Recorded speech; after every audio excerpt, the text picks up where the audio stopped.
Hi. So have you ever had one of those days where you wake up and you're feeling like you are on the top of the world and today is going to be the best day of your life? Yeah. So you get up and you get dressed and you brush your teeth and you're like, today is awesome. Today is just all around awesome. And then you go out to eat with your dad and your stepsister because the stove broke yesterday, so you can't make anything. And then once you eat, you start to feel bloated, really bloated. Your stomach is hurting and you're just like, okay. So when you get home, you go upstairs and you spend all your time on Tumblr because you don't feel like moving. Moving is, And so you spend about, 3 hours on Tumblr, and then you decide, you should probably spend some time with your family. So you go downstairs and you see your half-sister on Jumpstart. And you're like, you know what, might as well.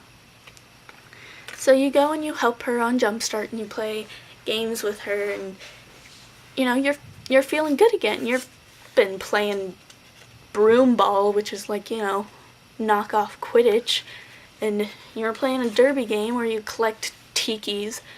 You're like, yeah, this is fun.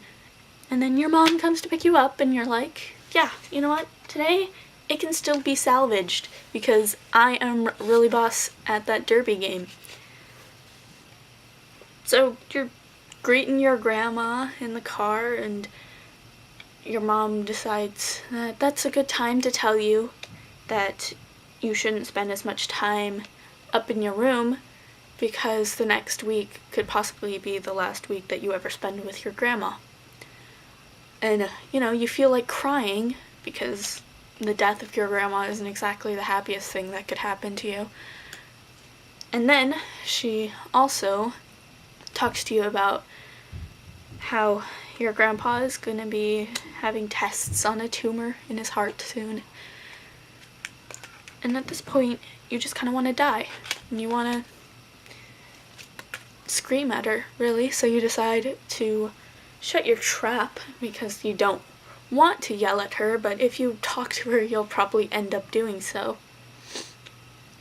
And then she turns on the music, which, makes you feel better, except for the fact that you still got a splitting headache and you feel like you need to drink water and brush your teeth because everything is just terrible all of a sudden. So when you rub your forehead, she takes that as the idea that you don't like the music and she shuts it off. Finally, you get home and you're just happy to be out of the car from your mom, even though you do love her dearly. Sometimes she needs to shut her trap. And you go upstairs and you record a video ranting to the internet about things. And you say the entire thing in third person to make people think that you're not talking about yourself, but really you are. Ever had one of those days? Yeah.